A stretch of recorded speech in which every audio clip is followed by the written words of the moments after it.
உங்கள் தந்திவன் தொலைக்காட்சியில் சின்ன திரையின் சிங்க பெண்கள் மாலை 7 முதல் 8 மணி வரை காணத் தவறாதீர்கள். தென்காசி மாவட்டம் சங்கரன் கோவிலில் உள்ள சங்கநாராயணன் கோமதி அம்பாள் கோவிலில் ஆடி தபசு திருவிழா வெகு விமர்சையாக நடைபெற்று வருகிறது. இது குறித்த கூடுதல் தகவலை செய்தியாளர் சுப்பிரமணி வழங்கிட கேட்கலாம்.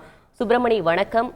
இந்த திருவிழாவின் சிறப்பம்சங்கள் என்ன? இதில் பக்தர்களுக்கு என்ன சிறப்பு ஏற்பாடுகள் செய்யப்பட்டிருக்கிறது? விவரங்களை பதிவு செய்யலாம். சங்கரன்கோவில் சங்கர நாராயணர் கோமதி அம்பாள் ஆடி தபசு திருவிழா விமர்சையாக தற்போது நடைபெற்று வருகிறது. இதில் லட்சக்கணக்கான பக்தர்கள் கலந்து கொண்டு சுவாமி தரிசனம் செய்து வருகின்றனர். மாவட்ட எஸ்பி சுரேஷ்குமார் தலைமையில் 1000க்கும் மேற்பட்ட காவல்துறையினர் பாதுகாப்பு பணியில் ஈடுபட்டு வருகின்றனர். தென்காசி மாவட்டம் சங்கரன்கோவில் அருள்மிகு சங்கர நாராயணர் கோமதி அம்பாள் திருக்கோவில் 1000 ஆண்டுகள் பழமையான சிவஸ்தலங்களில் ஒன்றாகும். இத்திருக்கோவிலில் ஆண்டுதோறும் பல்வேறு திருவிழாக்கள் நடைபெறுவது வழக்கம். இதில் முக்கிய திருவிழா ஆடி தபசு திருவிழாவாகும். ஆடி தபசு திருவிழாவானது கடந்த 11ஆம் தேதி கொடியேற்றத்துடன் துவங்கியது. இதில் நாள்தோறும் கோமதி அம்பாள் பல்வேறு அலங்காரங்கள் செய்யப்பட்டு பக்தர்களுக்கு காட்சியளித்து வீதி உலாவும் நடைபெற்று வருகிறது. இதில் முக்கிய திருவிழாவான ஆடி தபசு திருவிழா இன்று காலை முதல் சுவாமி அம்பாள் ஆகியோருக்கு பல்வேறு அபிஷேகங்கள் பூஜைகளுடன் சிறப்பு தீபாதனை நடைபெற்றது. காலையிலிருந்து லட்சக்கணக்கான பக்தர்கள் திருக்கோயில் வளாகத்தினுள் கூட்ட நெரிசலுடன் சாமி தரிசனம் செய்து வந்தனர்.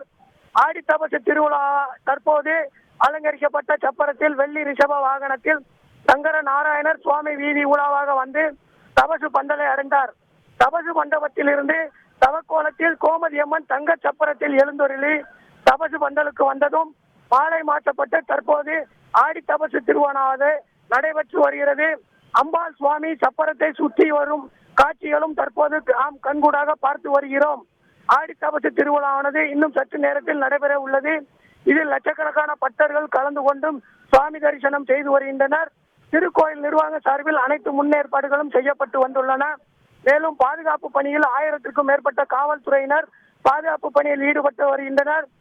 ஆடி தபசு திருவிழாவில் சங்கரன்கோவில் சட்டமன்ற உறுப்பினர் ராஜா, தென்காசி பாராளுமன்ற உறுப்பினர் ராணி சுரிக்குமார் உள்ளிட்ட பல்வேறு அரசு துறை சார்ந்த அதிகாரிகளும் கலந்து கொண்டு சுவாமி தரிசனம் செய்து வருகின்றனர். விவரங்களுக்கு நன்றி சுப்பிரமணியன். உங்கள் தந்திவன் தொலைக்காட்சியில் சின்ன திரையின் சிங்க பெண்கள் மாலை 7 முதல் 8 மணி வரை காணத் தவறாதீர்கள்.